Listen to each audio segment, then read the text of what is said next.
Master plan of transformation, വ്യക്തിഗത വളർച്ചയ്ക്കുള്ള 6 അടിസ്ഥാന തത്വങ്ങൾ. ഒരു വ്യക്തിയുടെ വിജയം യാദൃച്ഛികമായി സംഭവിക്കുന്ന ഒന്നല്ല. കൃത്യമായ നിശ്ചയദാർഢ്യത്തിന്റെ, ചിട്ടയായ ശീലങ്ങളുടെ, ചില പ്രത്യേക കഴിവുകൾ വളർത്തിയെടുക്കുന്നതിന്റെ സ്വാഭാവികമായ ഫലമാണ്. വിജയം വെറുമൊരു ഭൗതിക നേട്ടം മാത്രമല്ല, അത് മനസ്സിന്റെ ശാന്തതയും മികച്ച ബന്ധങ്ങളും ലക്ഷ്യബോധമുള്ള ഒരു ജീവിതവുമാണ്. നമ്മളിൽ പലരും ആഗ്രഹിച്ച ലക്ഷ്യങ്ങളിലേക്ക് യാത്ര തിരിക്കാറുണ്ട്. എങ്കിലും അപൂർവം ചിലർ മാത്രമാണ് ഉദ്ദേശിച്ച വിജയം കൈവരിക്കുന്നത്. എന്തുകൊണ്ടാണ് ഇങ്ങനെ സംഭവിക്കുന്നത്? ഈ ചോദ്യത്തിനുള്ള ഉത്തരം നമ്മുടെ ആന്തരികവും ബാഹ്യവുമായ കഴിവുകളിലാണ്, സ്കിൽസിലാണ് ഒളിച്ചിരിക്കുന്നത്. ഈ പുസ്തകത്തിൽ നാം ചർച്ച ചെയ്യാൻ പോകുന്ന 6 അടിസ്ഥാന കഴിവുകൾ നിങ്ങളുടെ ജീവിതത്തിലെ വലിയ മാറ്റങ്ങൾക്ക് വഴിതെളിക്കുന്ന നിർണായക ശക്തികളാണ്.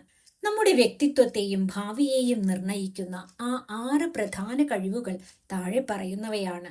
സെൽഫ് ഡിസിപ്ലിൻ, ആവേശം വറ്റുമ്പോഴും ലക്ഷ്യത്തിലേക്ക് തുടർച്ചയായി പ്രവർത്തിക്കാനുള്ള ഒരു ഇന്ധനമാണിത്. വ്യക്തമായ ആശയവിനിമയം, ക്ലിയർ കമ്മ്യൂണിക്കേഷൻ, ചിന്തകളെ കൃത്യമായി പങ്കുവെക്കാനും മനുഷ്യബന്ധങ്ങൾ ഉറപ്പുള്ളതാക്കാനുമുള്ള ഒരു പാലം. ശ്രദ്ധയും ഏകാഗ്രതയും, ഫോക്കസ് ആൻഡ് അറ്റൻഷൻ കൺട്രോൾ. തടസ്സങ്ങൾ നിറഞ്ഞ ഡിജിറ്റൽ ലോകത്ത് ആഴത്തിലുള്ള പ്രവൃത്തികൾ, ഡീപ്പ് വർക്ക് ചെയ്യാനുള്ള കരുത്ത്. വൈകാരിക ബുദ്ധി, ഇമോഷണൽ ഇന്റലിജൻസ്, സ്വയം മനസ്സിലാക്കാനും സമ്മർദ്ദ ഘട്ടങ്ങളിൽ ശാന്തത പാലിക്കാനുമുള്ള വിവേകം. പഠനവും അനുയോജ്യതയും, ലേണിംഗ് ആൻഡ് അഡാപ്റ്റബിലിറ്റി. മാറുന്ന ലോകത്തിനനുസരിച്ച് പഴയ അറിവുകൾ മാറ്റി പുതിയവ പഠിക്കാനുള്ള വഴക്കം. തീരുമാനങ്ങളെടുക്കൽ, ഡിസിഷൻ മേക്കിംഗ്. അനിശ്ചിതത്വങ്ങൾക്കിടയിൽ നിന്നും ഭാവിയെ സുരക്ഷിതമാക്കുന്ന ശരിയായ പാത തിരഞ്ഞെടുക്കൽ. ഈ പുസ്തകം എങ്ങനെ വായിക്കണം? ഈ പുസ്തകത്തിലെ ഓരോ അധ്യായവും നിങ്ങളുടെ ജീവിതത്തിൽ ഉടനടി പ്രയോഗിക്കാൻ കഴിയുന്ന പ്രായോഗിക തത്വങ്ങളെയും പ്രാക്ടിക്കൽ സ്ട്രാറ്റജീസിനെയും ഉദാഹരണങ്ങളെയും ആസ്പദമാക്കിയാണ് തയ്യാറാക്കിയിരിക്കുന്നത്. വെറുമൊരു വായനയ്ക്കപ്പുറം ഒരു സ്വയം വിലയിരുത്തലിനും സെൽഫ് അസസ്മെന്റിനും വരാനിരിക്കുന്ന വലിയൊരു പരിവർത്തനത്തിനും ഉള്ള വഴികാട്ടി കൂടിയാണ് ഇത്. ഒരു പ്രധാന ഓർമ്മപ്പെടുത്തൽ: ഈ 6 കഴിവുകളും ജന്മനാ എല്ലാവർക്കും ലഭിക്കുന്നവയോ അപൂർവ നിധികളോ അല്ല. ശരിയായ പരിശീലനത്തിലൂടെയും ആഗ്രഹത്തിലൂടെയും ആർക്കും ഇവ വളർത്തിയെടുക്കാൻ സാധിക്കും. വരൂ, നമുക്ക് നമ്മുടെ ജീവിതത്തെ പുനർനിർമ്മിക്കാനുള്ള ഈ യാത്ര ആരംഭിക്കാം. അടുത്ത അധ്യായങ്ങളിൽ ഈ ഓരോ കഴിവുകളെയും ആഴത്തിലറിയാനും അവ നമ്മുടെ ജീവിതത്തിൽ എങ്ങനെ പകർത്തി വിജയം കൈവരിക്കാം എന്നും വിശദമായി മനസ്സിലാക്കാം. അധ്യായം 1: സെൽഫ് ഡിസിപ്ലിൻ, വിജയത്തിന്റെ യഥാർത്ഥ മൂലക്കല്ല്. നിങ്ങൾക്ക് ചെയ്യാൻ തോന്നുമ്പോഴല്ല, മറിച്ച് അത് ചെയ്തേ തീരൂ എന്ന ഘട്ടത്തിൽ വികാരങ്ങൾക്ക് അടിമപ്പെടാതെ ചെയ്യേണ്ട കാര്യങ്ങൾ ചെയ്തു തീർക്കാനുള്ള കഴിവാണ് സ്വയം അച്ചടക്കം. നമ്മുടെ എല്ലാം ജീവിതത്തിൽ എന്നെങ്കിലും ഒരു ദിവസം അതിരാവിലെ എഴുന്നേറ്റ് മികച്ച രീതിയിൽ വ്യായാമം ചെയ്ത് ആരോഗ്യകരമായ ഭക്ഷണം കഴിച്ച് എല്ലാ ജോലികളും കൃത്യസമയത്ത് ചെയ്തു തീർക്കാൻ വലിയ തോതിൽ താല്പര്യം തോന്നിയ നിമിഷങ്ങളുണ്ടാകും. ഒരു പുതിയ പുസ്തകം വായിച്ചു തുടങ്ങാനോ, പുതിയൊരു ഭാഷ പഠിക്കാനോ, അല്ലെങ്കിൽ ഒരു പുതിയ ബിസിനസ് ആരംഭിക്കാനോ നമ്മെ പ്രേരിപ്പിക്കുന്ന ആ വലിയ ആവേശത്തെയാണ് നാം പ്രചോദനം അഥവാ മോട്ടിവേഷൻ എന്ന് വിളിക്കുന്നത്. എന്നാൽ കുറച്ച് ദിവസങ്ങൾ കഴിയുമ്പോൾ ആ ആവേശം പതുക്കെ തണുത്തു പോകുന്നു. രാവിലെയുള്ള അലാം അടിക്കുമ്പോൾ വീണ്ടും ഉറങ്ങാൻ മനസ്സ് തുടിക്കുന്നു. ഇന്നൊരു ദിവസം വിശ്രമിക്കാം, നാളെ മുതൽ വീണ്ടും തുടങ്ങാം എന്ന് മനസ്സ് നമ്മോട് മന്ത്രിക്കുന്നു. ഇവിടെയാണ് ഭൂരിഭാഗം ആളുകളും പരാജയപ്പെടുന്നത്. ഇവിടെയാണ് സ്വയം അച്ചടക്കത്തിന്റെ, സെൽഫ് ഡിസിപ്ലിന്റെ പ്രസക്തി. ആവേശം വറ്റിയ ശേഷവും ചെയ്യാൻ ഒട്ടും മനസ്സു വരാത്ത സമയത്തും ഉദ്ദേശിച്ച ലക്ഷ്യത്തിലേക്ക് ഓരോ അടിയും മുന്നോട്ട് വയ്ക്കാൻ നമ്മെ പ്രാപ്തരാക്കുന്നത് ഈ അച്ചടക്കമാണ്. പ്രചോദനവും അച്ചടക്കവും വ്യത്യാസം മനസ്സിലാക്കുക. പലരും വിചാരിക്കുന്നത് വിജയിച്ച മനുഷ്യരെല്ലാം എപ്പോഴും വലിയ പ്രചോദനത്തോടെയാണ് ജീവിക്കുന്നത് എന്നാണ്. എന്നാൽ യാഥാർത്ഥ്യം അതല്ല. ലോകത്തിലെ ഏറ്റവും വലിയ കായിക താരങ്ങൾക്കോ വ്യവസായികൾക്കോ കലാകാരന്മാർക്കോ എല്ലാം ദിവസവും ആവേശത്തോടെ ജോലി ചെയ്യാൻ എപ്പോഴും സാധിക്കാറില്ല. അവർക്കും മടിയും തളർച്ചയും വിരസതയും തോന്നാറുണ്ട്. പക്ഷേ അവർ വികാരങ്ങൾക്ക് വഴങ്ങുന്നില്ല. പ്രചോദനം എന്നത് ഒരു തീപ്പൊരി പോലെയാണ്. അത് പെട്ടെന്ന് പടർന്നു പിടിക്കുകയും എന്നാൽ കാറ്റടിച്ചാൽ അണഞ്ഞു പോകുകയും ചെയ്യും. എന്നാൽ അച്ചടക്കം എന്നത് ആ തീ അണയാതെ കാത്തു സൂക്ഷിക്കുന്ന വിറകും ആഴമുള്ള അടിത്തറയുമാണ്. ലക്ഷ്യങ്ങളിലേക്കുള്ള സ്ഥിരത, കൺസിസ്റ്റൻസി. ഏതൊരു വലിയ നേട്ടവും ഒറ്റമൂലി കൊണ്ടുണ്ടാകുന്നതല്ല.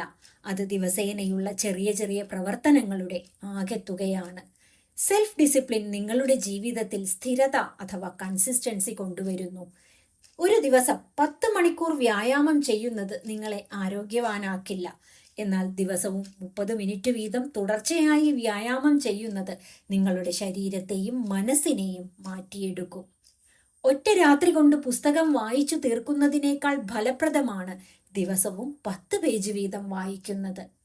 നാം ദിവസവും ആവർത്തിക്കുന്ന ചെറിയ കാര്യങ്ങളാണ് നമ്മുടെ സ്വഭാവത്തെയും ഭാവിയെയും നിർണയിക്കുന്നത്. അച്ചടക്കമുള്ള വ്യക്തി മനസ്സിലാക്കുന്ന പ്രധാന കാര്യം, ഇന്ന് ഞാൻ ചെയ്യുന്ന ചെറിയ കാര്യം എൻ്റെ ഭാവി ജീവിതത്തിൻ്റെ ഗുണനിലവാരം തീരുമാനിക്കും എന്നതാണ്. ശ്രദ്ധ തിരിക്കുന്നവയെയും ആഗ്രഹങ്ങളെയും നിയന്ത്രിക്കൽ. ഇന്നത്തെ ലോകത്ത് ഏറ്റവും വലിയ വെല്ലുവിളി ശ്രദ്ധ തിരിക്കുന്ന ഘടകങ്ങളാണ്.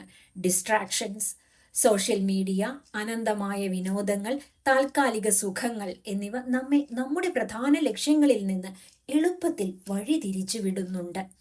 സെൽഫ് ഡിസിപ്ലിൻ ഉള്ള ഒരു വ്യക്തി തൻ്റെ സന്തോഷങ്ങളെയും ആഗ്രഹങ്ങളെയും പൂർണ്ണമായി ഉപേക്ഷിക്കുകയല്ല ചെയ്യുന്നത്.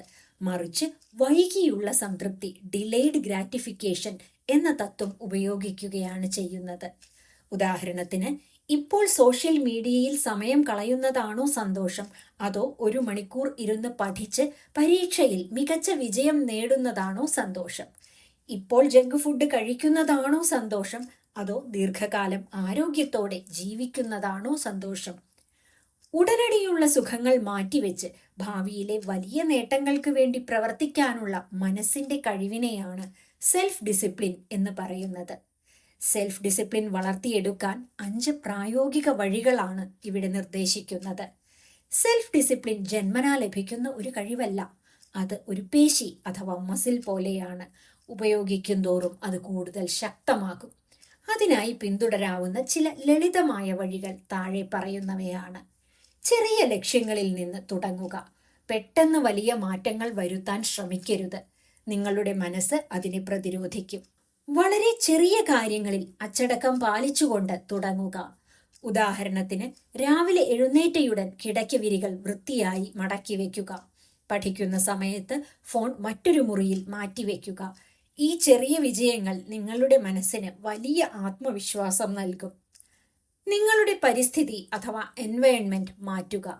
നിങ്ങളുടെ അച്ചടക്കം പരീക്ഷിക്കുന്ന സാഹചര്യങ്ങൾ ഒഴിവാക്കുക. നിങ്ങൾ ആരോഗ്യകരമായ ഭക്ഷണം കഴിക്കാൻ ആഗ്രഹിക്കുന്നു എങ്കിൽ വീട്ടിൽ ജങ്ക് ഫുഡ് വാങ്ങി വെക്കാതിരിക്കുക. ഫോൺ ഉപയോഗം കുറയ്ക്കണം എന്നുണ്ടെങ്കിൽ ആപ്പുകളുടെ നോട്ടിഫിക്കേഷനുകൾ ഓഫ് ചെയ്തു വെക്കുക. നിർവചിക്കപ്പെട്ട ഒരു ദിനചര്യ അഥവാ റുട്ടീൻ ഉണ്ടാക്കുക. എപ്പോൾ എന്ത് ചെയ്യണം എന്നതിനെക്കുറിച്ച് കൃത്യമായ ധാരണയുണ്ടെങ്കിൽ മനസ്സ് അധികം അലഞ്ഞു തിരിയില്ല. നിങ്ങളുടെ പ്രഭാതങ്ങളും സായാഹ്നങ്ങളും കൃത്യമായ ഒരു സമയക്രമത്തിലാക്കുക. ദിനചര്യകൾ തീരുമാനങ്ങൾ എടുക്കാനുള്ള മനസ്സിന്റെ ഭാരം കുറയ്ക്കുന്നു. പരാജയങ്ങളെ സ്വീകരിക്കുക, മുന്നോട്ടു പോകുക. ചില ദിവസങ്ങളിൽ നിങ്ങൾക്ക് വിചാരിച്ചതുപോലെ കാര്യങ്ങൾ ചെയ്യാൻ കഴിഞ്ഞില്ല എന്ന് വരാം. അത്തരം ഘട്ടങ്ങളിൽ നിരാശരായി എല്ലാം ഉപേക്ഷിക്കരുത്. അച്ചടക്കം എന്നാൽ തെറ്റുകൾ പറ്റാതിരിക്കലല്ല, മറിച്ച് തെറ്റ് പറ്റിയാൽ പോലും വീണ്ടും തിരികെ പാതയിലേക്ക് എത്താനുള്ള ആ കഴിവിൽ വിശ്വസിക്കലാണ്. കാരണം അഥവാ വൈ വ്യക്തമായിരിക്കുക. നിങ്ങൾ എന്തിനാണ് ഈ കാര്യം ചെയ്യുന്നത് എന്നതിന് വ്യക്തമായ ഉത്തരം മനസ്സിൽ വേണം. ലക്ഷ്യത്തെക്കുറിച്ച് വ്യക്തതയുണ്ടെങ്കിൽ അതിനായുള്ള ബുദ്ധിമുട്ടുകൾ സഹിക്കാൻ മനസ്സ് തയ്യാറാകും. കഴിവുകൾ പൂർണ്ണമാകുന്നത് അച്ചടക്കത്തിലൂടെയാണ്. നിങ്ങൾക്ക് അളവറ്റ കഴിവുകളോ ടാലന്റ്, അതിബുദ്ധിയോ വലിയ ആശയങ്ങളോ ഉണ്ടാകാം. എന്നാൽ സെൽഫ് ഡിസിപ്ലിൻ ഇല്ലെങ്കിൽ ആ കഴിവുകളെല്ലാം ഉപയോഗശൂന്യമായി മാറും. പ്രവൃത്തിയില്ലാത്ത കഴിവ് പൂട്ടിയിട്ട ഒരു നിധിപ്പെട്ടി പോലെയാണ്. സെൽഫ് ഡിസിപ്ലിൻ നിങ്ങളെ ഒരു യന്ത്രമാക്കുകയോ ജീവിതത്തിലെ ആനന്ദങ്ങൾ ഇല്ലാതാക്കുകയോ ചെയ്യുന്ന ഒന്നല്ല. മറിച്ച് നിങ്ങളുടെ സ്വന്തം ജീവിതത്തിന്മേൽ നിങ്ങൾക്കുള്ള നിയന്ത്രണവും സ്വാതന്ത്ര്യവുമാണത്. നിങ്ങളുടെ വികാരങ്ങളുടെയോ സാഹചര്യങ്ങളുടെയോ അടിമയാകാതെ സ്വന്തം ജീവിതത്തിന്റെ യജമാനനാകാൻ നിങ്ങളെ സഹായിക്കുന്നതും ഇതാണ്. ഓർക്കുക, അച്ചടക്കത്തിന്റെ വേദന താൽക്കാലികമാണ്. എന്നാൽ ലക്ഷ്യം നേടാനാകാത്തതിന്റെ നിരാശ ജീവിതകാലം മുഴുവൻ നീണ്ടു നിൽക്കുന്നതാണ്. എപ്പോഴും അച്ചടക്കത്തിന്റെ വഴി തിരഞ്ഞെടുക്കുക. വിജയത്തിലേക്കുള്ള യാത്ര അവിടെ നിന്നാണ് ആരംഭിക്കുന്നത്. അധ്യായം 2. വ്യക്തമായ ആശയവിനിമയം, ബന്ധങ്ങളുടെയും വിജയത്തിന്റെയും പാലം. ആശയവിനിമയം എന്നാൽ സംസാരിക്കൽ മാത്രമല്ല, മറ്റുള്ളവരെ മനസ്സിലാക്കലും നമ്മൾ പറയുന്നത് കൃത്യമായി മറ്റുള്ളവരിലേക്ക് എത്തിക്കലുമാണ്. മനുഷ്യൻ ഒരു സാമൂഹിക ജീവിയാണ്. നമ്മൾ എത്ര വലിയ കഴിവുള്ളവരോ ബുദ്ധിമാന്മാരോ ആകട്ടെ, നമ്മുടെ ആശയങ്ങളും വികാരങ്ങളും ചിന്തകളും മറ്റുള്ളവരിലേക്ക് കൃത്യമായി എത്തിക്കാൻ കഴിഞ്ഞില്ല എങ്കിൽ ആ കഴിവുകൾക്ക് അർത്ഥമില്ലാതായി പോകും. വ്യക്തി ജീവിതത്തിലും പ്രൊഫഷണൽ ജീവിതത്തിലും നമ്മെ വിജയത്തിലേക്ക് നയിക്കുന്ന ഏറ്റവും പ്രധാനപ്പെട്ട രണ്ടാമത്തെ കഴിവാണ് വ്യക്തമായ ആശയവിനിമയം, ക്ലിയർ കമ്മ്യൂണിക്കേഷൻ. നമ്മളിൽ പലരും വിചാരിക്കുന്നത് ഭംഗിയുള്ള വാക്കുകൾ ഉപയോഗിച്ച് സംസാരിക്കുന്നതാണ് നല്ല ആശയവിനിമയം എന്നാണ്. എന്നാൽ യഥാർത്ഥത്തിൽ വളരെ ലളിതമായ ഭാഷയിൽ കേൾക്കുന്ന ആൾക്ക് തികച്ചും മനസ്സിലാകുന്ന രീതിയിൽ കാര്യങ്ങൾ പറയുന്നതാണ് മികച്ച ആശയവിനിമയ ശൈലി. ആശയവിനിമയത്തിന്റെ 3 പ്രധാന തൂണുകൾ. ഒരു നല്ല ആശയവിനിമയം നടക്കണമെങ്കിൽ 3 ഘടകങ്ങൾ അത്യാവശ്യമാണ്: സംസാരിക്കൽ അല്ലെങ്കിൽ എഴുത്ത്, ശ്രദ്ധയോടെയുള്ള കേൾവി, ശരീരഭാഷയും വികാരങ്ങളും, അതായത് എംപതി. വ്യക്തതയോടെ പറയുക, ക്ലാരിറ്റി. നിങ്ങൾ എന്താണ് പറയാൻ ഉദ്ദേശിക്കുന്നത് എന്നതിനെക്കുറിച്ച് നിങ്ങൾക്ക് ആദ്യം വ്യക്തതയുണ്ടാകണം. വ്യക്തതയില്ലാത്ത ചിന്തകളിൽ നിന്ന് മികച്ച ആശയവിനിമയം സാധ്യമല്ല. പറയുന്ന കാര്യം ലളിതവും ഡയറക്റ്റും ആയിരിക്കണം. അനാവശ്യമായി വളച്ചുകെട്ടുന്ന വാക്കുകളും അപൂർണമായ വാചകങ്ങളും ആശയക്കുഴപ്പമുണ്ടാക്കുക മാത്രമേയുള്ളൂ. കേൾവിക്കാരനാകുക, ആക്റ്റീവ് ലിസണിംഗ്. ആശയവിനിമയത്തിലെ ഏറ്റവും വലിയ തെറ്റിദ്ധാരണ അത് സംസാരിക്കൽ മാത്രമാണ് എന്നതാണ്. എന്നാൽ സത്യത്തിൽ ആശയവിനിമയത്തിന്റെ പകുതിയിലധികം പങ്കും കേൾക്കലാണ്.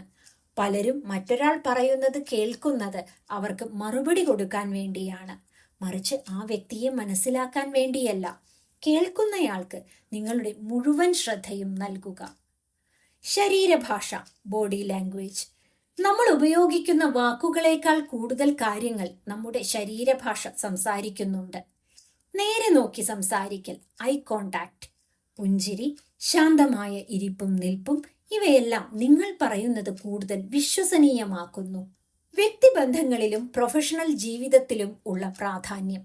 തെറ്റായ ആശയവിനിമയമാണ്, മിസ്കമ്മ്യൂണിക്കേഷനാണ് ലോകത്തിലെ ഭൂരിഭാഗം പ്രശ്നങ്ങൾക്കും കാരണം.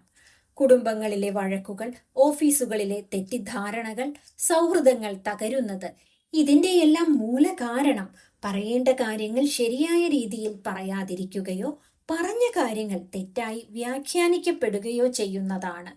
നല്ല ആശയവിനിമയം നൽകുന്ന നേട്ടങ്ങൾ: പരസ്പര വിശ്വാസം വളർത്തുന്നു, ടീം വർക്ക് മെച്ചപ്പെടുത്തുന്നു, പ്രശ്നങ്ങൾ പെട്ടെന്ന് പരിഹരിക്കുന്നു, ആത്മവിശ്വാസം വർദ്ധിപ്പിക്കുന്നു.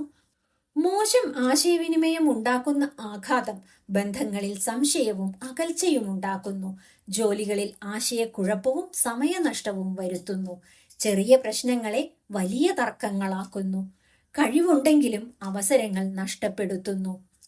ആശയവിനിമയം മെച്ചപ്പെടുത്താൻ 4 സുപ്രധാന തത്വങ്ങൾ. ആളുകളെയും സാഹചര്യങ്ങളെയും മനസ്സിലാക്കുക. നിങ്ങൾ സംസാരിക്കുന്നത് ഒരു കുട്ടിയോടാണോ, സുഹൃത്തിനോടാണോ, അതോ നിങ്ങളുടെ ബോസിനോടാണോ എന്നതിനെ ആശ്രയിച്ച് ഭാഷയും ശൈലിയും മാറ്റുക. എല്ലാവരോടും ഒരേ രീതിയിൽ സംസാരിക്കുന്നത് ഫലപ്രദമാകണം എന്നില്ല. ആദ്യം മനസ്സിലാക്കുക, പിന്നീട് മനസ്സിലാക്കപ്പെടാൻ ആഗ്രഹിക്കുക. മറ്റൊരാളുടെ ഭാഗത്തുനിന്ന് കാര്യങ്ങളെ കാണാൻ ശ്രമിക്കുക, എംപതി. അവരുടെ വികാരങ്ങളെയും ചിന്തകളെയും മാനിച്ചുകൊണ്ട് സംസാരിക്കുമ്പോൾ അവർ നിങ്ങളെ കൂടുതൽ ശ്രദ്ധയോടെ കേൾക്കാൻ തയ്യാറാകും. കൃത്യത പാലിക്കുക, ബി പ്രിസൈസ്. വളച്ചുകെട്ടി പറയാതെ കാര്യം പറയുക. വിശേഷിച്ച് ജോലി സ്ഥലങ്ങളിൽ എന്ത്, എന്ന്, എങ്ങനെ എന്നതിനെക്കുറിച്ച് കൃത്യമായ വിവരങ്ങൾ നൽകുന്നത് തെറ്റിദ്ധാരണകൾ ഒഴിവാക്കും. നെഗറ്റീവ് ഫീഡ്ബാക്കുകൾ ശ്രദ്ധയോടെ നൽകുക. മറ്റൊരാളുടെ തെറ്റ് ചൂണ്ടിക്കാണിക്കേണ്ടി വരുമ്പോൾ വ്യക്തിപരമായ വിമർശനത്തിന് പകരം ആ വ്യക്തി ചെയ്ത പ്രവൃത്തിയെ മാത്രം വിമർശിക്കുക. ശാന്തമായും എന്നാൽ വ്യക്തമായും കാര്യങ്ങൾ പറയുക. ആശയവിനിമയം വാക്കുകൾ കൈമാറൽ മാത്രമല്ല, അത് രണ്ടു മനസ്സുകൾ തമ്മിലുള്ള ബന്ധമാണ്. അത് പരിശീലനത്തിലൂടെ ആർക്കും വളർത്തിയെടുക്കാൻ കഴിയുന്ന ഒരു കലയാണ്. വ്യക്തതയുള്ള ചിന്തകളും അനുകമ്പയുള്ള മനസ്സും മറ്റുള്ളവരെ കേൾക്കാനുള്ള ക്ഷമയും ഉണ്ടെങ്കിൽ നിങ്ങൾക്ക് ഒരു മികച്ച ആശയവിനിമയ വിദഗ്ധനാകാൻ സാധിക്കും. അത് നിങ്ങളുടെ ജീവിതത്തിലെ വാതിലുകൾ ഓരോന്നായി തുറന്നു തരികയും മറ്റുള്ളവരുടെ ഹൃദയങ്ങളിൽ നിങ്ങൾക്ക് ഒരു സ്ഥാനം നൽകുകയും ചെയ്യും. അധ്യായം 3. ശ്രദ്ധയും ഏകാഗ്രതയും. വ്യതിചലനങ്ങൾ നിറഞ്ഞ ലോകത്തെ ശക്തി. നിങ്ങൾ എന്തിലേക്ക് നിങ്ങളുടെ ശ്രദ്ധ നൽകുന്നുവോ അത് നിങ്ങളുടെ ജീവിതത്തിൽ വളരുകയും വികസിക്കുകയും ചെയ്യും. ഡിജിറ്റൽ യുഗത്തിൽ ജീവിക്കുന്ന നാം നേരിടുന്ന ഏറ്റവും വലിയ പ്രതിസന്ധി സമയക്കുറവല്ല, മറിച്ച് ശ്രദ്ധയുടെ കുറവാണ്. Lack of focus.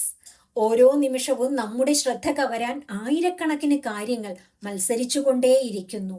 Phone നോട്ടിഫിക്കേഷനുകൾ, social media മെസ്സേജുകൾ, വാർത്തകൾ, പരസ്യങ്ങൾ എന്നിവയെല്ലാം നമ്മെ നമ്മുടെ പ്രധാനപ്പെട്ട ലക്ഷ്യങ്ങളിൽ നിന്ന് നിരന്തരം വഴിതിരിച്ചുവിടുന്നു. ഈ സാഹചര്യത്തിലാണ് ശ്രദ്ധയും ഏകാഗ്രതയും, ഫോക്കസ് ആൻഡ് അറ്റൻഷൻ കൺട്രോൾ, ഒരു വ്യക്തിയുടെ ഏറ്റവും വലിയ സൂപ്പർ പവറായി മാറുന്നത്. നിങ്ങൾ ചെയ്യുന്ന കാര്യത്തിൽ പൂർണ്ണമായി ശ്രദ്ധ കേന്ദ്രീകരിക്കാനുള്ള കഴിവാണ് കുറഞ്ഞ സമയം കൊണ്ട് കൂടുതൽ കാര്യങ്ങൾ ചെയ്യാനും ജീവിതത്തിൽ വലിയ വിജയങ്ങൾ നേടാനും നിങ്ങളെ പ്രാപ്തനാക്കുന്നത്. നമ്മളിൽ പലരും ഒരേ സമയം ഒന്നിലധികം കാര്യങ്ങൾ ചെയ്യാൻ ശ്രമിക്കാറുണ്ട്, മൾട്ടി ടാസ്കിംഗ്. എന്നാൽ മനഃശാസ്ത്രപരമായി നോക്കിയാൽ മനുഷ്യന്റെ തലച്ചോറിന് ഒരേ സമയം രണ്ടു കാര്യങ്ങളിൽ കൃത്യമായി ശ്രദ്ധ കേന്ദ്രീകരിക്കാൻ കഴിയില്ല. നമ്മൾ ചെയ്യുന്നത് ഒരു കാര്യത്തിൽ നിന്ന് വേറൊരു കാര്യത്തിലേക്ക് ശ്രദ്ധ അതിവേഗം മാറ്റുക മാത്രമാണ്. ലക്ഷ്യമില്ലാതെ മനസ്സ് അലഞ്ഞു തിരിയുമ്പോൾ സമയം നഷ്ടപ്പെടുക മാത്രമല്ല, നമ്മുടെ ഊർജവും ചിന്താശേഷിയും അതിവേഗം ചോർന്നു പോകുകയും ചെയ്യുന്നു. ഡീപ് വർക്ക് എന്ന തത്വം കമ്പ്യൂട്ടർ സയന്റിസ്റ്റായ കാൾ ന്യൂപോർട്ട് പരിചയപ്പെടുത്തിയ ആശയമാണ് ഡീപ് വർക്ക്. യാതൊരുവിധ ശ്രദ്ധാശൈഥില്യങ്ങളുമില്ലാതെ ആഴത്തിലുള്ള ഏകാഗ്രതയോടെ ഒരു ജോലിയിൽ മുഴുകിയിരിക്കുന്ന അവസ്ഥയാണിത്. ഫോൺ മാറ്റിവെച്ച് മറ്റ് ചിന്തകളില്ലാതെ 2 മണിക്കൂർ ഇരുന്ന് പഠിക്കുകയോ ഒരു പ്രോജക്റ്റിൽ ജോലി ചെയ്യുകയോ ചെയ്യുന്നത് ഇടയ്ക്കിടെ ഫോൺ നോക്കിക്കൊണ്ട് 6 മണിക്കൂർ ജോലി ചെയ്യുന്നതിനേക്കാൾ വളരെ ഫലപ്രദമാണ്. ലോകത്തിലെ പ്രശസ്തരായ എഴുത്തുകാരും ശാസ്ത്രജ്ഞരും വ്യവസായികളും അവരുടെ വിജയത്തിന്റെ രഹസ്യമായി ചൂണ്ടിക്കാണിക്കുന്നത് ഈ രീതിയിൽ ശ്രദ്ധ കേന്ദ്രീകരിക്കാനുള്ള കഴിവിനെയാണ്. ശ്രദ്ധയും ഏകാഗ്രതയും വളർത്തിയെടുക്കാൻ 4 തന്ത്രങ്ങൾ. ശ്രദ്ധ എന്നത് ഒരു നിശ്ചിത അളവിലുള്ള ഊർജമാണ്. അത് ശരിയായ രീതിയിൽ ഉപയോഗിക്കാൻ താഴെ പറയുന്ന വഴികൾ സ്വീകരിക്കാം. ശ്രദ്ധ തിരിക്കുന്ന കാര്യങ്ങളെ ഒഴിവാക്കുക. Eliminate distractions. ഏകാഗ്രത ലഭിക്കാനുള്ള ഏറ്റവും എളുപ്പവഴി തടസ്സങ്ങളെ ദൂരെ നിർത്തുകയാണ്. ജോലി ചെയ്യുമ്പോൾ ഫോൺ നോട്ടിഫിക്കേഷനുകൾ ഓഫ് ചെയ്യുക. ജോലി ചെയ്യുന്ന അന്തരീക്ഷം വൃത്തിയുള്ളതും ശാന്തമായതുമാക്കി വെക്കുക. സമയം വിഭജിച്ചുകൊണ്ട് ജോലി ചെയ്യുക. Pomodoro technique. തുടർച്ചയായി മണിക്കൂറുകളോളം ഏകാഗ്രത നിലനിർത്താൻ മനസ്സിന് പ്രയാസമാണ്. അതിനായി പൊമോഡോറോ ടെക്നിക് ഉപയോഗിക്കാം. 25 മിനിറ്റ് തികഞ്ഞ ഏകാഗ്രതയോടെ ജോലി ചെയ്യുക. തുടർന്ന് 5 മിനിറ്റ് ചെറിയ ഇടവേള ബ്രേക്ക് എടുക്കുക. ഇത് 4 തവണ ആവർത്തിച്ച ശേഷം ഒരു വലിയ ഇടവേള എടുക്കുക. മനസ്സിന് വിശ്രമം നൽകുക. Mindfulness and rest. വിശ്രമമില്ലാത്ത മനസ്സിന് കാര്യക്ഷമമായി പ്രവർത്തിക്കാൻ കഴിയില്ല. ദിവസവും കുറച്ചു സമയം ധ്യാനം അഥവാ മെഡിറ്റേഷൻ ചെയ്യുകയോ പ്രകൃതിയോടൊപ്പം സമയം ചെലവഴിക്കുകയോ ചെയ്യുന്നത് മനസ്സിന് ശാന്തത നൽകും. ഉറക്കവും പോഷകാഹാരവും ഏകാഗ്രതയ്ക്ക് അത്യാവശ്യമാണ്. നോ പറയാൻ പഠിക്കുക. എല്ലാ കാര്യങ്ങളിലും ശ്രദ്ധ നൽകാൻ ശ്രമിച്ചാൽ പ്രധാനപ്പെട്ട ഒന്നിലും ശ്രദ്ധിക്കാൻ കഴിയില്ല. നിങ്ങളുടെ ലക്ഷ്യങ്ങൾക്ക് സഹായിക്കാത്ത അനാവശ്യ കാര്യങ്ങളോടും ക്ഷണങ്ങളോടും സ്നേഹപൂർവ്വം നോ പറയാൻ പഠിക്കുക. നിങ്ങളുടെ ശ്രദ്ധയാണ് നിങ്ങളുടെ ജീവിതം. നിങ്ങൾ എവിടെയാണോ ശ്രദ്ധ നൽകുന്നത് അവിടെയാണ് നിങ്ങളുടെ ജീവിതം രൂപപ്പെടുന്നത്. സോഷ്യൽ മീഡിയയിലെ താൽക്കാലിക വിനോദങ്ങൾക്കും അനാവശ്യ ചിന്തകൾക്കും നിങ്ങളുടെ വിലപ്പെട്ട ശ്രദ്ധ വിട്ടുകൊടുക്കരുത്. നിങ്ങളുടെ കഴിവുകളെയും സമയത്തെയും അർത്ഥവത്തായ ലക്ഷ്യങ്ങളിലേക്ക് തിരിച്ചുവിടുക. ശ്രദ്ധ കേന്ദ്രീകരിക്കാനുള്ള കഴിവ് നിങ്ങൾ വളർത്തിയെടുത്താൽ മറ്റുള്ളവർ വർഷങ്ങൾ കൊണ്ട് നേടിയെടുക്കുന്ന കാര്യങ്ങൾ കുറഞ്ഞ സമയം കൊണ്ട് കൈവരിക്കാൻ നിങ്ങൾക്ക് സാധിക്കും. അധ്യായം 4. വൈകാരിക ബുദ്ധി. വിജയത്തിന്റെയും ബന്ധങ്ങളുടെയും കാതൽ. ഉയർന്ന ബുദ്ധിശക്തി IQ നിങ്ങളെ ഒരു നല്ല ജോലിയിൽ എത്തിച്ചേക്കാം. എന്നാൽ ഉയർന്ന വൈകാരിക ബുദ്ധി അഥവാ EQ മാത്രമാണ് നിങ്ങളെ ജീവിതത്തിൽ വിജയ കൊടുമുടിയിൽ നിലനിർത്തുന്നത്. ജീവിതത്തിൽ വലിയ പഠന മികവോ ബുദ്ധിയോ ഉള്ള പലരും പ്രായോഗിക ജീവിതത്തിൽ പരാജയപ്പെടുന്നത് നാം കണ്ടിട്ടുണ്ട്. അതേസമയം സാധാരണ പഠന നിലവാരം മാത്രം പുലർത്തിയ ചിലർ മികച്ച നേതാക്കളായും വിജയകരമായ കുടുംബജീവിതം നയിക്കുന്നവരായും മാറാറുണ്ട്. ഇതിന് പിന്നിലെ പ്രധാന ഘടകം വൈകാരിക ബുദ്ധിയാണ്, ഇമോഷണൽ ഇന്റലിജൻസ് അഥവാ EQ. സ്വന്തം വികാരങ്ങളെ ശരിയായ രീതിയിൽ തിരിച്ചറിയാനും നിയന്ത്രിക്കാനും ഒപ്പം മറ്റുള്ളവരുടെ വികാരങ്ങളെ മനസ്സിലാക്കി പെരുമാറാനും ഉള്ള കഴിവിനെയാണ് വൈകാരിക ബുദ്ധി എന്ന് പറയുന്നത്. വികാരങ്ങൾ മനുഷ്യ സഹജമാണ്. എന്നാൽ അവ നമ്മെ ഭരിക്കാൻ അനുവദിക്കാതെ നാം അവയെ ഭരിക്കുകയാണ് ഇവിടെ ചെയ്യുന്നത്. വൈകാരിക ബുദ്ധിയുടെ 4 പ്രധാന ഘടകങ്ങൾ: ആത്മബോധം, സെൽഫ് അവെയർനെസ്, തനിക്ക് എപ്പോഴാണ് ദേഷ്യം, സങ്കടം അല്ലെങ്കിൽ ഭയം ഉണ്ടാകുന്നത് എന്ന് കൃത്യമായി തിരിച്ചറിയാനുള്ള കഴിവ്. സ്വന്തം ബലഹീനതകളും കഴിവുകളും തുറന്നു സമ്മതിക്കാൻ ആത്മബോധമുള്ളവർക്ക് കഴിയും. സ്വയം നിയന്ത്രണം, സെൽഫ് മാനേജ്മെന്റ്, വികാരങ്ങൾ ഉണ്ടാകുമ്പോൾ ചിന്താശൂന്യമായി പ്രതികരിക്കാതെ, റിയാക്ട് ചെയ്യാതെ ശാന്തമായി ചിന്തിച്ച് ഉചിതമായി പ്രതികരിക്കാനുള്ള, റെസ്പോണ്ട് ചെയ്യാനുള്ള കഴിവ്. ദേഷ്യം വരുമ്പോൾ വാക്കുതർക്കത്തിലേക്ക് ഇറങ്ങാതെ സ്വയം നിയന്ത്രിക്കാൻ ഇവർക്ക് സാധിക്കുന്നു. സാമൂഹിക അവബോധം, അനുഭാവം, സോഷ്യൽ അവെയർനെസ് ആൻഡ് എംപതി, മറ്റുള്ളവരുടെ സ്ഥാനത്തു നിന്ന് കാര്യങ്ങളെ കാണാനുള്ള കഴിവ്. മറ്റുള്ളവരുടെ വിഷമങ്ങളും വികാരങ്ങളും വാക്കുകളിലൂടെ മാത്രമല്ല അവരുടെ പ്രവൃത്തികളിലൂടെയും മനസ്സിലാക്കാൻ കഴിയുക. ബന്ധങ്ങളുടെ മാനേജ്മെന്റ്, റിലേഷൻഷിപ്പ് മാനേജ്മെന്റ്, ആശയവിനിമയം മെച്ചപ്പെടുത്തി തർക്കങ്ങൾ പരിഹരിച്ച് പരസ്പര ബഹുമാനത്തോടെയും വിശ്വാസത്തോടെയും മികച്ച ബന്ധങ്ങൾ കെട്ടിപ്പടുക്കുകയും നിലനിർത്തുകയും ചെയ്യുക. ജീവിതത്തിൽ ബുദ്ധിമുട്ടുള്ള സാഹചര്യങ്ങൾ ഉണ്ടാകുമ്പോൾ നാം എങ്ങനെ പെരുമാറുന്നു എന്നത് നമ്മുടെ വൈകാരിക ബുദ്ധിയുടെ തെളിവാണ്. വൈകാരിക ബുദ്ധി വളർത്തിയെടുക്കാൻ 4 പ്രായോഗിക വഴികളുണ്ട്. സ്വയം പരിശീലിപ്പിച്ചാൽ ആർക്കും വളർത്തിയെടുക്കാൻ കഴിയുന്ന ഒന്നാണ് വൈകാരിക ബുദ്ധി. വികാരങ്ങളെ നിരീക്ഷിക്കുക, ഒബ്സർവ് യുവർ ഇമോഷൻസ്. നിങ്ങൾക്ക് ദേഷ്യമോ സങ്കടമോ തോന്നുമ്പോൾ പെട്ടെന്ന് പ്രതികരിക്കരുത്. 5 സെക്കൻഡ് നിശബ്ദത പാലിക്കുക. എന്തുകൊണ്ടാണ് എനിക്കിപ്പോൾ ദേഷ്യം വരുന്നത് എന്ന് സ്വയം ചോദിക്കുക. വികാരങ്ങൾക്ക് പേരിടാൻ ശീലിക്കുക. അനുഭാവം പ്രകടിപ്പിക്കുക, പ്രാക്ടീസ് എംപതി. മറ്റൊരാളുമായി അഭിപ്രായ വ്യത്യാസം ഉണ്ടാകുമ്പോൾ അയാൾ എന്തുകൊണ്ടാണ് അങ്ങനെ ചിന്തിക്കുന്നത് എന്ന് അവരുടെ ഭാഗത്തു നിന്ന് ചിന്തിക്കുക. അത് മറ്റുള്ളവരോടുള്ള ദേഷ്യം കുറയ്ക്കുകയും കാര്യങ്ങൾ എളുപ്പത്തിൽ പരിഹരിക്കുകയും ചെയ്യും. കേൾവിക്കാരനാകുക, ലിസൺ ടു അണ്ടർസ്റ്റാൻഡ്. മറ്റൊരാൾ സംസാരിക്കുമ്പോൾ ഇടയിൽ കയറി സംസാരിക്കാതെ അവരെ പൂർണ്ണമായി കേൾക്കുക. കേൾക്കുന്നത് മറുപടി നൽകാനല്ല, മറിച്ച് അവരുടെ മനസ്സിലെ വികാരം മനസ്സിലാക്കാനായിരിക്കണം. നല്ല രീതിയിലുള്ള സ്വയം സംസാരം, പോസിറ്റീവ് സെൽഫ് ടോക്ക്. തടസ്സങ്ങൾ ഉണ്ടാകുമ്പോൾ എനിക്കിതിന് കഴിയില്ല എന്ന് ചിന്തിക്കാതെ ഇതൊരു വെല്ലുവിളിയാണ്, എനിക്കിത് പരിഹരിക്കാൻ സാധിക്കും എന്ന് മനസ്സിനോട് പറയുക. നമ്മുടെ വികാരങ്ങൾ കാറ്റുപോലെയാണ്, അവയെ തടഞ്ഞു നിർത്താൻ നമുക്ക് കഴിയില്ല.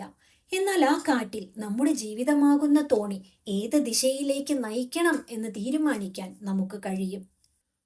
ഉയർന്ന വൈകാരിക ബുദ്ധിയുള്ള വ്യക്തി സ്വന്തം മനസ്സമാധാനം മറ്റാരുടെയും കൈകളിൽ വിട്ടുകൊടുക്കില്ല. വികാരങ്ങൾക്ക് മുകളിൽ ബുദ്ധിയും വിവേകവും ഉപയോഗിച്ച് തീരുമാനങ്ങൾ എടുക്കുമ്പോൾ നമ്മുടെ പ്രൊഫഷണൽ ജീവിതവും വ്യക്തിബന്ധങ്ങളും ഒരുപോലെ സുന്ദരവും വിജയകരവുമായി മാറും. അധ്യായം 5: പഠനവും അഡാപ്റ്റബിലിറ്റിയും, മാറ്റങ്ങൾക്കൊപ്പം വളരാനുള്ള കഴിവ്. 21-ാം നൂറ്റാണ്ടിലെ നിരക്ഷരർ എന്നാൽ വായിക്കാനോ എഴുതാനോ അറിയാത്തവർ ആയിരിക്കണം എന്നില്ല. മറിച്ച് പഠിക്കാനും ലേൺ ചെയ്യാനും, പഠിച്ച കാര്യങ്ങൾ അനാവശ്യമെങ്കിൽ ഉപേക്ഷിക്കാനും, അൺലേൺ ചെയ്യാനും, വീണ്ടും പുതിയവ പഠിക്കാനും റീലേൺ ചെയ്യാനും മടിക്കുന്നവരായിരിക്കും. ലോകം മുമ്പെങ്ങുമില്ലാത്ത വിധം അതിവേഗം മാറിക്കൊണ്ടിരിക്കുകയാണ്. സാങ്കേതിക വിദ്യ, ജോലി സാധ്യതകൾ, മനുഷ്യരുടെ ജീവിതശൈലി എന്നിവയെല്ലാം ഓരോ ദിവസവും മാറ്റിമറിക്കപ്പെടുന്നു. അത്തരമൊരു സാഹചര്യത്തിൽ നമ്മൾ പണ്ട് പഠിച്ച അറിവുകൾ മാത്രം വെച്ച് ജീവിതത്തിൽ മുന്നോട്ടു പോകാൻ കഴിയില്ല. ഇവിടെയാണ് ലേണിംഗ് ആൻഡ് അഡാപ്റ്റബിലിറ്റി പ്രസക്തമാകുന്നത്. പുതിയ കാര്യങ്ങൾ നിരന്തരം പഠിക്കാനും മാറുന്ന സാഹചര്യങ്ങൾക്കനുസരിച്ച് സ്വയം മാറാനും തയ്യാറാകുന്നവർക്ക് മാത്രമേ വിജയപാതയിൽ സ്ഥാനം നിലനിർത്താൻ സാധിക്കൂ. മാറ്റങ്ങളെ പ്രതിരോധിക്കുന്നവരും ഉൾക്കൊള്ളുന്നവരും. മനുഷ്യന്റെ പൊതുവായ ഒരു സ്വഭാവം മാറ്റങ്ങളെ ഭയപ്പെടുക എന്നതാണ്. പരിചിതമായ സാഹചര്യങ്ങളിൽ നിന്നും മാറുമ്പോൾ അത് അസ്വസ്ഥതയുണ്ടാക്കുന്നു. എന്നാൽ മാറ്റത്തെ പ്രതിരോധിക്കുന്നത് നമ്മുടെ വളർച്ചയെയാണ് തടസ്സപ്പെടുത്തുന്നത്. മാറ്റമില്ലാത്ത ഒരേയൊരു കാര്യം മാറ്റം മാത്രമാണ്. വെള്ളം ഏതു പാത്രത്തിലാണോ ഒഴിക്കുന്നത് ആ പാത്രത്തിന്റെ രൂപം സ്വീകരിക്കുന്നത് പോലെ ഒരു വ്യക്തിയും സാഹചര്യങ്ങൾക്കനുസരിച്ച് മാറാൻ തയ്യാറാകണം. നിരന്തര പഠനം, ലൈഫ് ലോങ് ലേണിംഗ്. പഠനം എന്നത് സ്കൂളിലോ കോളേജിലോ വെച്ച് അവസാനിക്കുന്ന ഒന്നല്ല. അത് ജീവിതകാലം മുഴുവൻ നീണ്ടു നിൽക്കുന്ന ഒരു പ്രക്രിയയാണ്. നിരന്തരം പുതിയ അറിവുകളും കഴിവുകളും സ്വായത്തമാക്കുന്ന ഒരു വ്യക്തിക്ക് ഏത് വലിയ തരംഗങ്ങളെയും തരണം ചെയ്യാൻ കഴിയും.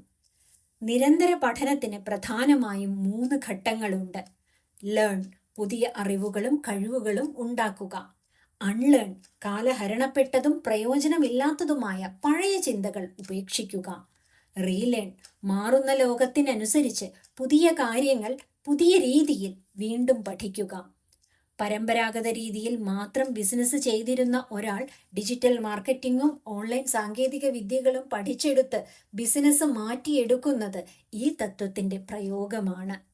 സ്വയം മാറാനും വളരാനുമുള്ള കഴിവ് വളർത്തിയെടുക്കാൻ താഴെ പറയുന്ന തത്വങ്ങൾ സഹായിക്കും. ജിജ്ഞാസ നിലനിർത്തുക. Stay curious. ഒരു കുട്ടിയെപ്പോലെ കാര്യങ്ങൾ നിരീക്ഷിക്കുകയും ചോദ്യങ്ങൾ ചോദിക്കുകയും ചെയ്യുക. എന്തുകൊണ്ട്, എങ്ങനെ എന്ന് സ്വയം ചോദിക്കുന്ന സ്വഭാവം പുതിയ അറിവുകളിലേക്ക് വാതിൽ തുറക്കും. തോൽവികളെ പഠനാവസരങ്ങളാക്കുക. ഏതെങ്കിലും ഒരു കാര്യത്തിൽ പരാജയപ്പെടുമ്പോൾ അതിൽ നിരാശരാകാതെ ഇതിൽ നിന്ന് എനിക്ക് എന്താണ് പഠിക്കാനുള്ളത് എന്ന് ചിന്തിക്കുക. തെറ്റുകൾ അനുഭവങ്ങളായും അനുഭവങ്ങൾ മികച്ച പാഠങ്ങളായും മാറും. കംഫർട്ട് സോണിന് വെളിയിലേക്ക് കടക്കുക. നിങ്ങൾക്ക് സുപരിചിതമായ വഴികളിൽ മാത്രം സഞ്ചരിച്ചാൽ പുതിയ കാര്യങ്ങൾ പഠിക്കാൻ കഴിയില്ല. വെല്ലുവിളികൾ നിറഞ്ഞതും നിങ്ങൾ ഇതുവരെ ചെയ്യാത്തതുമായ കാര്യങ്ങൾ ഏറ്റെടുക്കാൻ ധൈര്യം കാണിക്കുക. വിവിധ മേഖലകളിൽ നിന്ന് പഠിക്കുക. നിങ്ങളുടെ തൊഴിൽ മേഖലയിൽ മാത്രം ഒതുങ്ങി നിൽക്കാതെ പുസ്തകങ്ങൾ വായിക്കുക, വ്യത്യസ്ത ആളുകളുമായി സംസാരിക്കുക, പുതിയ സംസ്കാരങ്ങളെക്കുറിച്ച് മനസ്സിലാക്കുക. ഇത് നിങ്ങളുടെ ചിന്താശേഷി വർദ്ധിപ്പിക്കും. മാറ്റമാണ് വളർച്ചയുടെ ലക്ഷണം. കാറ്റടിക്കുമ്പോൾ വഴങ്ങിക്കൊടുക്കാത്ത മരം ഒടിഞ്ഞു പോകും. എന്നാൽ കാറ്റിനനുസരിച്ച് വളയുന്ന പുല്ലുകൾ സുരക്ഷിതമായി നിൽക്കും. അതുപോലെ ജീവിതത്തിലെ അപ്രതീക്ഷിത മാറ്റങ്ങൾക്ക് മുന്നിൽ തളരാതെ അതിനോട് പൊരുത്തപ്പെടാൻ പഠിക്കുന്നവരാണ് യഥാർത്ഥ വിജയികൾ. അറിവ് എന്നത് അധിക ഭാരമല്ല, മറിച്ച് എവിടെയും കൊണ്ടുപോകാവുന്ന വെളിച്ചമാണ്. നിരന്തരം പഠിച്ചുകൊണ്ടേയിരിക്കുക. കാലം നിങ്ങളുടെ മുന്നിൽ തോറ്റുതരും. അധ്യായം 6. തീരുമാനങ്ങളെടുക്കൽ. അനിശ്ചിതത്വങ്ങൾക്കിടയിലെ വിവേകം. നമ്മുടെ തീരുമാനങ്ങളാണ് നമ്മുടെ വിധിയെ നിർണയിക്കുന്നത്, നമ്മുടെ സാഹചര്യങ്ങളല്ല. നമ്മുടെ ഇന്നത്തെ ജീവിതം എന്നത് നമ്മൾ ഭൂതകാലത്തിൽ എടുത്ത തീരുമാനങ്ങളുടെ ആകെത്തുകയാണ്.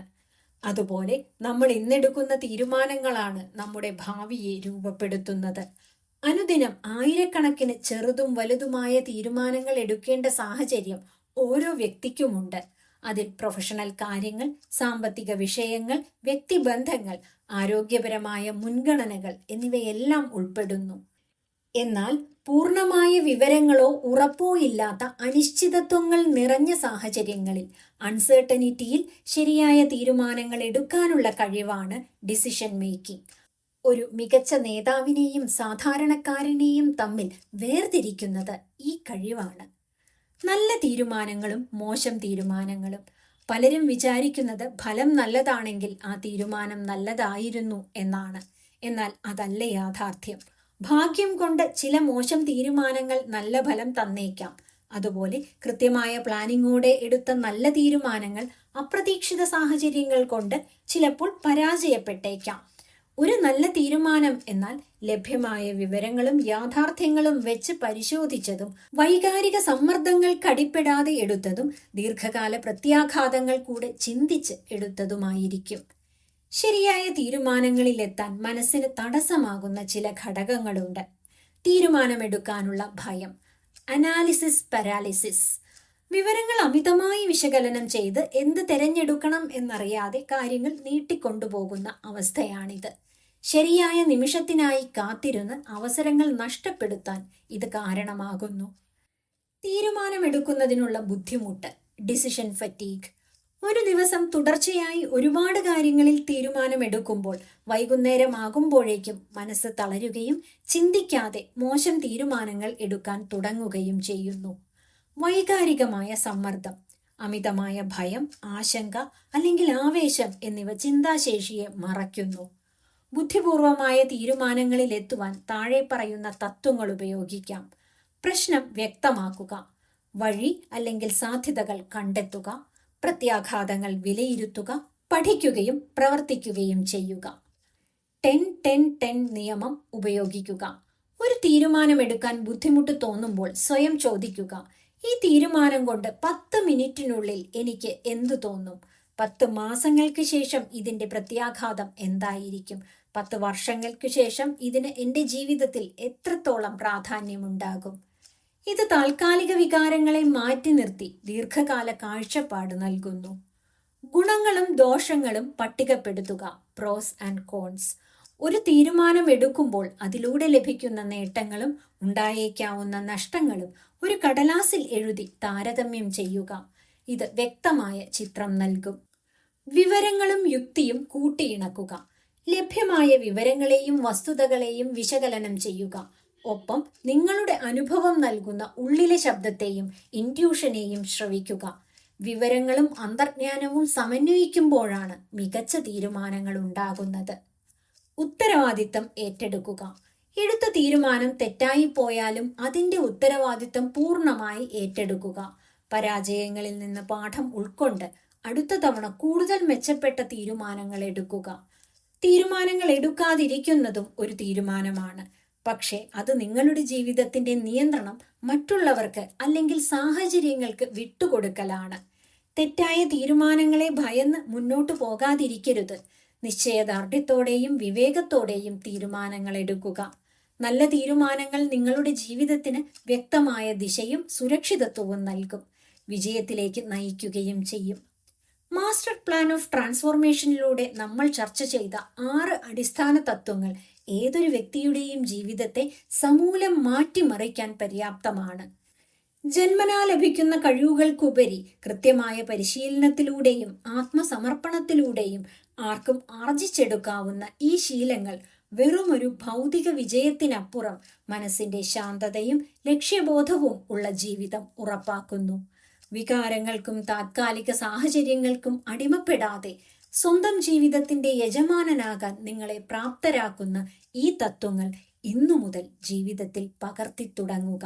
വിജയത്തിലേക്കുള്ള യാത്ര അവിടെ ആരംഭിക്കുന്നു. ഇതുപോലുള്ള വീഡിയോകൾക്കായി ഈ ചാനൽ സബ്സ്ക്രൈബ് ചെയ്യുമല്ലോ. നന്ദി.